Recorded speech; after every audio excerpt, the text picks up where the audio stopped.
जब जिक्र होता है रावण का तो लंका साइड में तो उनको पूजा भी जाता है, रावण का जब जिक्र होता है, लेकिन दूसरी तरफ हम बात करते हैं द्रौपदी का जो चीरहरण कर रहे हैं उनको हम उस नज़र से देखते हैं, लेकिन रावण के लिए एक अलग तरीके के भाव लोगों के मन में, दो भाव आप कह सकते हैं, क्योंकि उनको ज्ञानी भी बोला जाता है, उनको बोला जाता है आप भी जिस तरह के संगीत के ज्ञाता, साधक, शिव के परम भक्त। तो ऐसे में ये जो रास्ता उन्होंने चुना, मेरे मन में ये सवाल आता है कि सीता माँ का अपहरण क्यों चुना होगा उन्होंने? अगर आप देखें तो मातेश्वरी सीता क्या है, मैं इनको इस दृष्टि से देखता हूँ कि वो शक्ति का स्वरूप है। तो राम भी शक्ति का उपासक है और रावण भी शक्ति का उपासक है, लेकिन जगदम्बा सीता ने, परमात्मा श्री राम यानी शक्ति ने राम का वरण किया और रावण ने शक्ति का हरण किया। तो ये कहानी हमें ये बताती है कि शक्ति हरण का नहीं, वरण का विषय होती है। और जब भी कभी आप शक्ति का हरण करने का प्रयास करते हैं जीवन में, तो आपका मरण निश्चित है, आप ये मान के चलिए।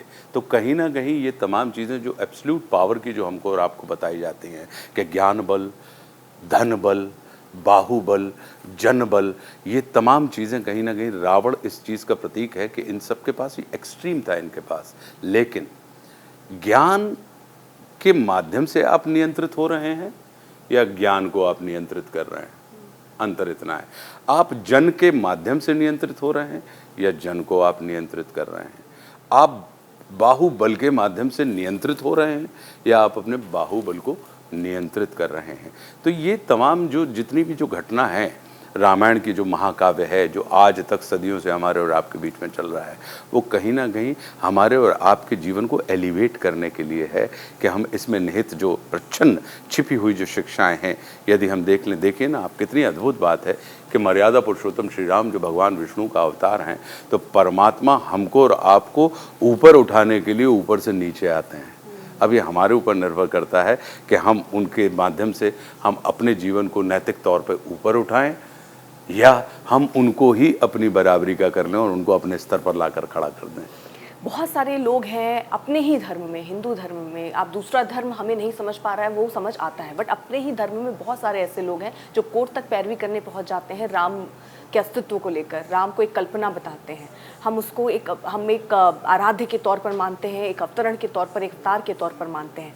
आपने जितना अध्ययन किया है राम को, आप ये कैसे उन लोगों को समझा पाएंगे, कहाँ ये क्या क्या ऐसे पॉइंट्स है जिससे हम समझें कि राम प्रभु राम थे? अच्छा, अब इसको हमको सिर्फ एक बारीक बात से समझना चाहिए कि जैसे आपके पिताजी से मैं नहीं मिला, मेरे पिताजी से आप नहीं मिली, अब हमको हमारे माता पिता का पता कैसे लगेगा आपको?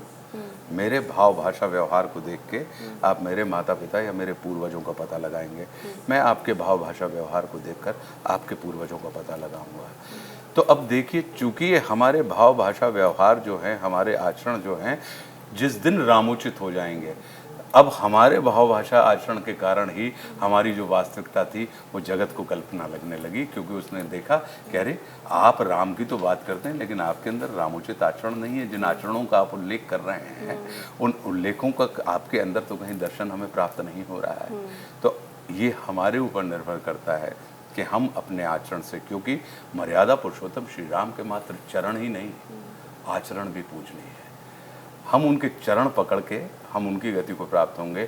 लेकिन आप विश्वास कीजिए, अगर हमने मर्यादा पुरुषोत्तम श्री राम के आचरण को धारण कर लिया अपने जीवन में, तो जगत के लिए हम भी पूजनीय हो जाएंगे। आज के युग में अगर हम राम राज्य की कल्पना की बात करते हैं, अगर यही उदाहरण पेश किया जाए, किसी की स्त्री को अगर कोई हरे और वहाँ फिर वो लक्ष्मण को भेजें कि तुम इतना ज्ञानी रावण था, उससे ज्ञान लो, ये सब आपको लगता है कि वो ये मन में कैसे राम जी के आया होगा? क्योंकि वो क्या उसी क्षण उन्होंने उनको माफ कर दिया? क्योंकि ये इतना बड़ा अपराध, अगर एक असामान्य कृत्य का जो कृत्य और जो अपराध आपने किया था, एक होता है अपराध और दूसरा होता है पाप।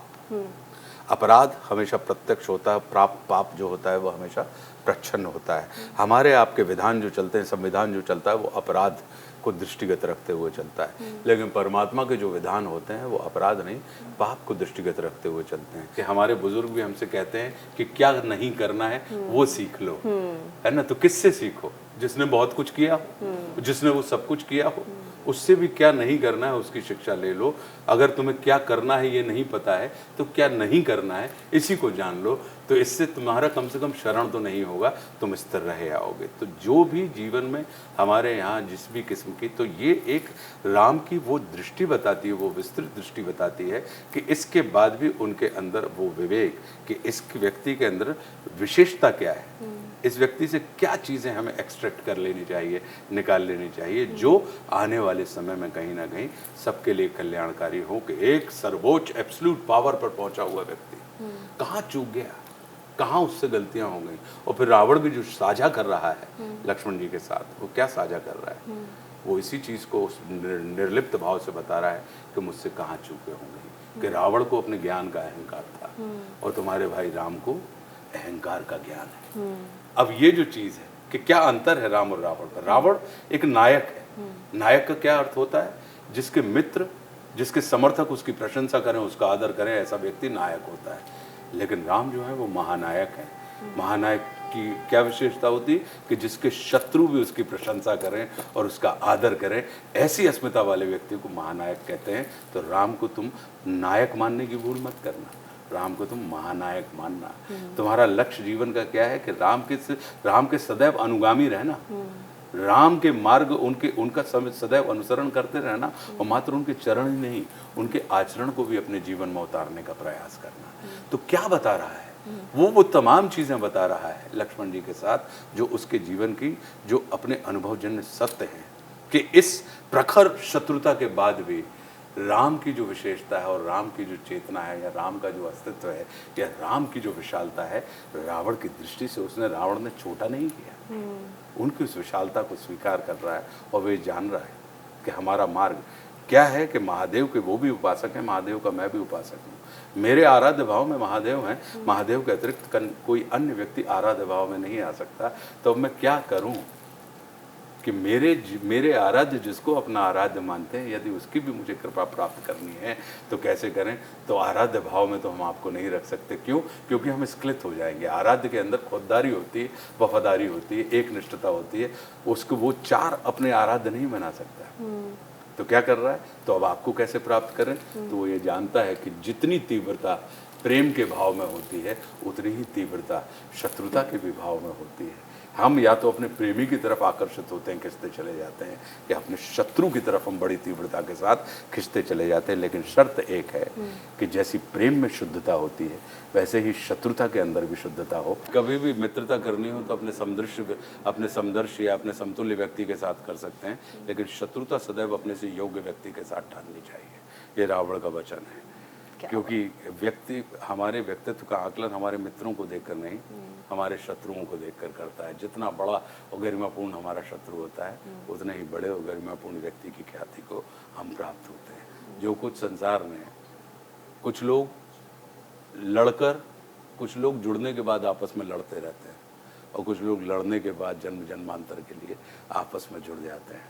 तो वो जो बात है, ऐसे कई सारे नगेट्स हैं जो कहीं ना कहीं वो अपने अनुभवजन्य ज्ञान से इस हमारे राम को उस दृश्य में आता है। चलिए, आपको बहुत बहुत शुभकामनाएं। आप ऐसे ही ये मंचन करते रहें और इतना खूबसूरत किरदार आप निभा रहे हैं। रावण को ऐसा लगता है हम साक्षात अगर उस वक्त युग में होते, देख रहे होते, तो शायद वो ऐसे ही दिखता और ऐसे ही कुछ मुझे बोलता। और रावण की दृष्टि से हमने राम को आज समझने की कोशिश की।